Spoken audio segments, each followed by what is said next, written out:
학습 지능이 낮은 사람과 높은 사람이 있습니다.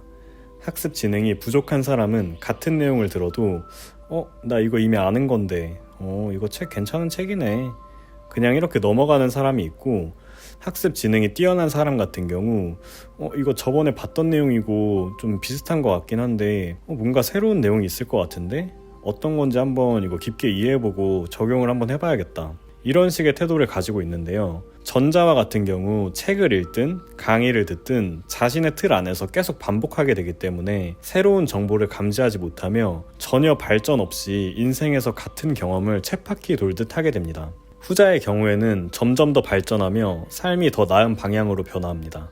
이 경우를 학습 자신감 마인드라고 이름 붙일 수 있는데요. 왜 학습 자신감 마인드라고 이름을 붙였는지는 자신감에 대한 구조를 이해해야 알 수 있습니다. 자신감과 자존심은 같은 개념입니다. 긍정적인 에너지를 띠고 있느냐, 부정적인 에너지를 띠고 있느냐에 따라서 구분될 뿐이지 둘은 사실 같은 컨셉인데요. 자신감이 있는 사람은 두려워하지 않고 전진하기 때문에 무언가를 배우는데 주저함이 없습니다. 자존심이 강한 사람은 자신의 존재 자체를 부정당할까봐 몸에 힘이 들어가게 되고 자기가 모르는 것에 대해 부끄러워하고 아는 척을 하는 데에 초점이 맞춰져 있습니다. 그래서 무언가를 배우더라도 실상 아무것도 얻지 못하는 경우입니다. 자존심은 하나의 방어 기제이기도 한데요. 자신을 보호하기 위해서 나 이거 이미 안다고, 나는 이걸 이미 알고 있으니까 멍청하지 않아, 이런 목소리가 내면에 많은 사람입니다. 반면 자신감 있는 사람은 내가 이걸 안다는 것을 누군가에게 자랑하거나 어필하고 싶은 생각이 전혀 없습니다. 그저 자기가 더 발전하고 내일 어떻게 더 지금보다 돈을 많이 벌지, 또 어떻게 해야 가족들과의 관계를 더 좋은 쪽으로 향상시킬지,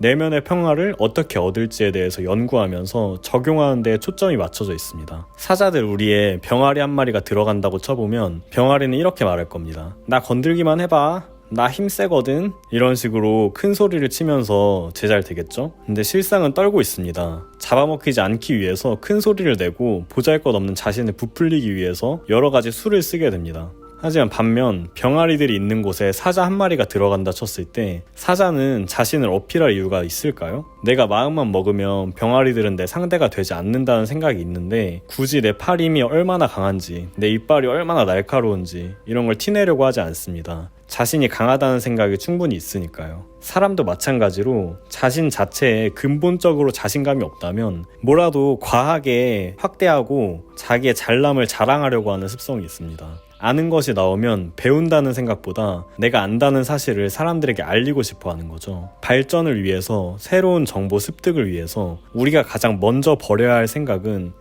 이거 이미 아는 건데, 이런 생각입니다. 우리는 이제 아는 것과 행하는 것을 같은 것으로 봐야 합니다. 지행합일이라고 하죠. 나에게 실제 100% 내면화가 될 때까지는 안다고 생각하는 것이 나에게 방해가 된다는 것을 인식해야 합니다.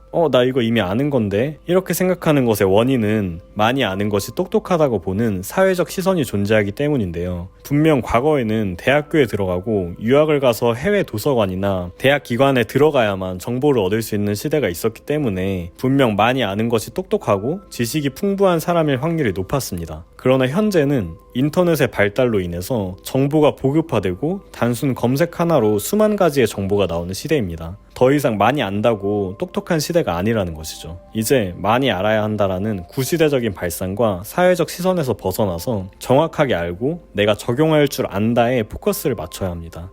자존심적인 요소인 나 이거 이미 아는 건데 라는 생각을 이제 버리고 학습 자신감 마인드를 통해서 새로운 지식과 지혜를 습득해서 발전하는 데 초점을 맞춰 변화로 인한 발전을 누리시기 바라겠습니다.